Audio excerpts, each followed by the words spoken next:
Hi, my name's Kevin E.G. Perry from NME, and we're backstage at Mad Cool Festival in Madrid, here with Serge from Kasabian. Serge, the morning after the night before, you watched the England game last night. How are you feeling? Yeah, it was. I think they did really well to get as far as they did. You know. Yeah. I mean, last time we saw each other was at the Leicester victory party, wasn't it? Yeah. You kind of see that sense of people it coming felt together. very similar in a way. I didn't. For a minute there, I thought, man, this is it. This is kind of the draw opened up and seemed like Croatia wouldn't be a problem, but they were. And they were sort of. I suppose a little more streetwise, weren't they? A bit more canny than us, I suppose. I don't know if you saw the footage, but I was watching some video earlier of all the kind of fans in Moscow, and they're all singing like 3 lines. They also like "Don't Look Back in Anger." Yeah. And it just shocked me that kind of you'll know all about this, but that link almost between football and music, and that sense of community and coming together, and, absolutely, and those songs that mean so much to people, you know. Yeah. No, it's mad when they take on a life of their own and they get adopted. Like, I'm sure the Seven Nation Army, I'm sure Jack White never thought for 1 minute that you'd be watching like Preston North End, use that melody for a song, So it's like, but it is quite powerful, and then you see it on stage, That is a sort of it's what we all enjoy, And is this kind of like the perfect way to react to to kind of go out on stage and play a big festival like this? And yeah, absolutely. This is the remedy for sure. Yeah. What you're going through Europe all summer. You got a lot of big festival dates and stadium dates. Do any of those kind of stick out to you as being like the big shows you're looking forward to? I'm playing in Genova in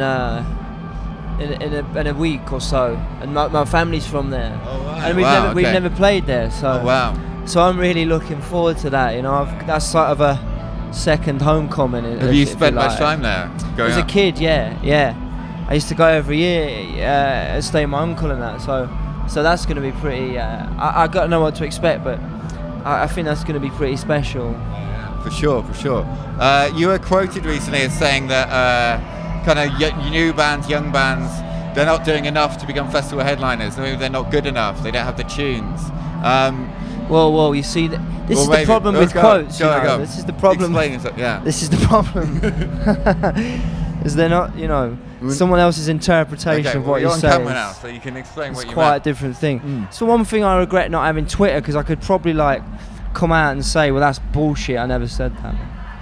The question was, why are there no bands coming through, right? Why are there no other headliners? And to headline a festival, I'd say you probably need 2 or 3, let's say 2 big albums, 3 if you're lucky, Yeah. So you've got bands that are capable with maybe 1 debut album and they're sort of big and whatever you are, and the second one maybe doesn't quite follow up as well. So then they get the 3rd and 4th. Time will tell if that happens, but that's all it is. You can't.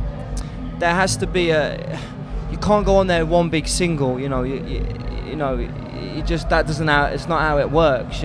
So all that was the point. Is like, until you've got like 6 or 7 songs that have cut through, then you've got a shot. Now we went on tour with the Slaves. And my point was, they're an incredible live band. One of the best I've seen it. And they're ready. They could go on tomorrow. They get the radio support they deserve. They would be going on tomorrow. So that was it. Right. So you want to be careful with those fucking people. To throw their fucking opinion on what you use you as a medium, and that's sometimes that ain't the case. Fair enough. We're glad we can set the record straight.